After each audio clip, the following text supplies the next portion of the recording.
Children, children, gather round, and please try not to make a sound. Once in June, Steelwool released a game, hoping to make up for their first, which was kind of lame. It features Edwin, who made the Mimic, but unfortunately for Twitter, I mean X, the game had a gimmick. The lore was taken straight from the books, which made fake fans become completely unhooked. However, in my eyes, Steelwool had finally cooked.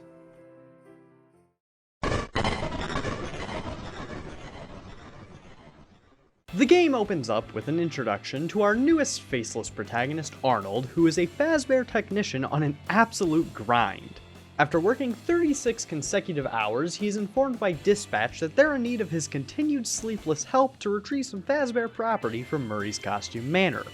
With his pay, truck, and a $25 gift certificate for outstanding performance on the line, Arnold accepts the job and arrives at the building. Dispatch helps Arnold equip a data diver, and he heads inside to be greeted by a welcome show. The animatronics sing and dance until everything suddenly breaks down and the lights go out. Going through a side door, you'll find yourself wandering through the back hallways of the manor until you reach a security office. Inside, Dispatch warns you of a roaming murderous endoskeleton inside the building that has the ability to adapt to any costume, meaning it could be in any of the lifeless mascots you passed on the way in or may pass on the way. Now, before we continue, I think we should address the elephant in the room. No, literally, an elephant mascot costume jumps out of a crate and starts chasing you down. After escaping the elephant, you'll progress further into Murray's Costume Manor, where you meet Jackie, a Jack-in-the-Box animatronic, hence the name Jackie. Jack in the Box. Jackie in the Box. Jackie's Box. Anyways, you just steal the crank off her box to open a door where you meet the Digityper, who is busy sorting some important documents into his shredder. After powering a generator in the room, Jackie crawls her way in, forcefully ripping herself out of the box, and then she goes absolutely ham on the Digityper before throwing him through a wall, creating a perfect escape for you. Except it's not perfect, because Arnold is apparently incapable of climbing over the Digityper to get onto a floor that isn't about to collapse, so he falls to his death. And yeah, that's where Secret of the Mimic ends. I hope you guys enjoyed the video, and remember to like and subscribe. Okay, no, obviously that's not the end of the game. Arnold wakes up after his fall, somehow not injured at all, and continues forward where he finds Jackie chasing him once again. However, her eyes are now replaced with glowing orange coils. I do love this sequence, but I do have one question. Why isn't Jackie just, like, grabbing the player at any point during this sequence? Her arms are like 10 feet long. Eventually, Arnold escapes into a vent where he's cornered by Jackie, and just as she's about to catch him, the vent collapses under their weight and sends him tumbling down to his death. To the office. It sends him tumbling down to the office unscathed again. Dispatch fills you in on the lore of this relentless endoskeleton for those of you who couldn't afford shilling out a measly $87? Dude, what the fuck? Essentially, the endoskeleton was built by Edwin Murray to entertain his son David by mimicking his behavior. At some point, the endoskeleton was introduced to violence, which made it want to kill you, and the 7 dead technicians they sent in before you. After some more mimic evading, you learn how to fix an elevator and make your way to Big Top Showroom. There, you meet Big Top and play some carnival games. Something isn't quite right, though, as the power keeps breaking in between games. What? Oh, come on! I looked away for 1 second! Eventually, you make it to the roof and are met by Big Top swinging in and knocking over everything. He chases you down a staircase, through some hallways, and right as he corners you, the floors around the two of you collapse from the weight of this absolute behemoth and surely sends you plummeting to your death. How is this guy alive? Continuing forward, Arnold has to sneak through the workshop, and during this section, you get to build and pilot a Springlock suit. Then you'll find yourself watching a Foxy-themed puppet show, and man, this is reminding me of something, but I just can't quite put my finger on it. Anyways, the show ends when a Kraken attacks Puppet Foxy's ship and makes the entire room collapse, which makes Arnold fall to his death. Or at least into a hospital. I guess that's better than nothing. You're greeted by Nurse Dollie as you wake up, who implies that you might have finally injured yourself. However, her process for fixing you is blending the meat inside the Springlock suit, so you hide from Dollie until pushing her with trash into some molten lava. Later, your path is cut off by Dollie crawling through the wall covered in lava. Why the hell is there even a bunch of lava underneath Murray's costume manor? Whatever. You rush through the rest of the basement with Molten Dollie in pursuit and are able to narrowly escape in an elevator. It gets stuck though, forcing you to fix it from the inside while Dollie tries to break through the roof. After you fix it, Dollie stops slamming against the elevator and you see this. Now what? How is that going to solve anything? Oh! The Mimic! Returning to the office, finally without falling from a great height, dispatch lets you know that your data diver has reached a high enough level of access permissions that you can make your way to Murray's office for the endoskeleton schematics. To reach it though, you have to sneak past a giant Chica's Party World mascot. Eventually, you make it to the Mimic blueprints, but get cornered and have to descend deeper into the lower levels of the manor.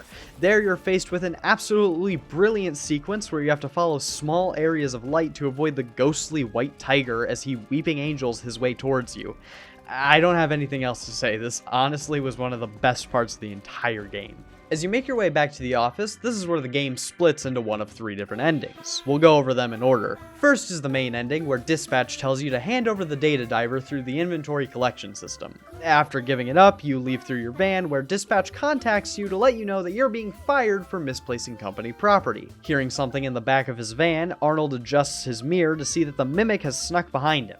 Afterwards, you see through the perspective of Freddy, standing alongside a prototype Bonnie and Chica on the show stage for the first game's pizzeria. Ending 2 is started by running parachute.exe instead of handing over the data diver. You navigate events, getting chased by Big Top for a little bit, and find a big Freddy Fazbear head. Starting up the generator inside reveals the pizzeria shown to you in the last ending. After activating Showtime, the Mimic crawls out of a pile of broken robots, now in this amalgamation of a suit. You then gotta sneak past him using Springlock suits, but dispatch won't let you into the office.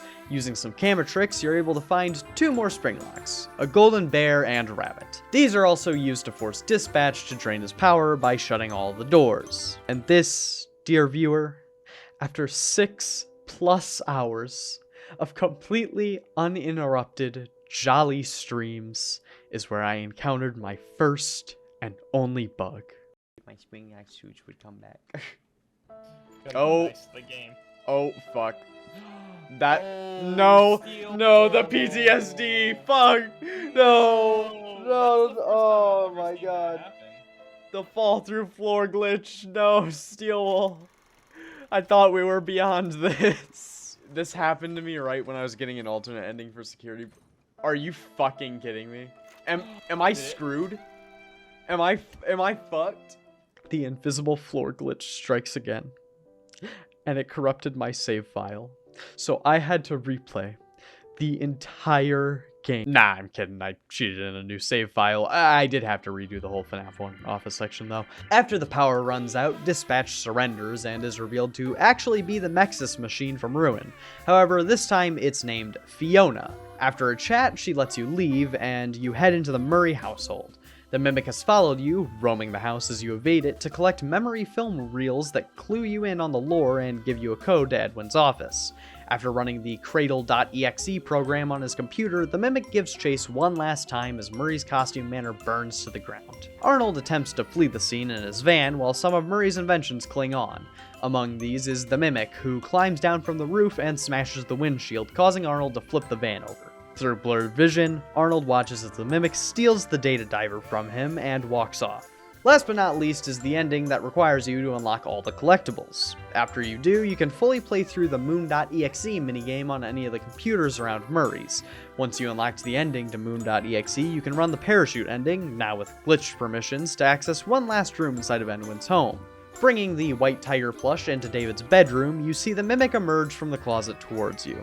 As you help a recording of Edwin and Fiona tell a bedtime story, the Mimic glitches out, alternating between big and small until its chest compartment opens. Once you use the glitch data diver on the Mimic, he reverts into baby mode, grabbing the white tiger plush and hops into bed. So that's the gameplay. Great, now let's talk about what the Mimic's secret actually is. I'm gonna go as quick as I can because this video is already too long. Essentially, Edwin's father used to own MCM, Edwin's father dies, Edwin takes over, Edwin meets Fiona, dozens of clients are working with MCM, including Fazbear Entertainment. Edwin and Fiona get married and have a son, Fiona goes to Help at Fall Fest and dies, Edwin invents an endoskeleton with the capabilities to mimic behavior called M1 to raise David for him while he works. M1, both literally and figuratively, becomes a full replacement for Fiona. David gets hit by a car and dies, M1 tries to get Edwin to make another endoskeleton to replace David, Edwin puts M1's AI into the Mexis machine, Edwin gets pissed at his employees for leaking his M2 design plans, Edwin gets pissed at M2 when it begins to mimic David, Edwin destroys M2, M2 learns this violent behavior, an explosion is caused in Edwin's office, and when he calls for help, M2 simply mocks him with his own neglectful words. Fiona then uses her control of the building to keep M2 contained in MCM, as Fazbear Entertainment sends a team of technicians to attempt to steal everything that they now legally own, and some things they don't legally own, through their contracted work with Edwin, who is now missing. Sorry for speeding through that, this video is already shaping up to be a little longer than I expected, but yeah, that's about it for Secret of the Mimic. This video didn't get out on Christmas like I was hoping, but at least it's still before the end of the year, right? Secret of the Mimic truly is one of my favorite FNAF games, despite all the hate it gets online. I don't think Twitter quite understands what a retcon is. I do have one big gripe though. Where's that optional VR that I was promised, Steelwall? It will include an optional VR mode, which I'm very happy about. Also, unrelated side note, if M1 was a replacement for Fiona, do you think Edwin and M1 were having sex?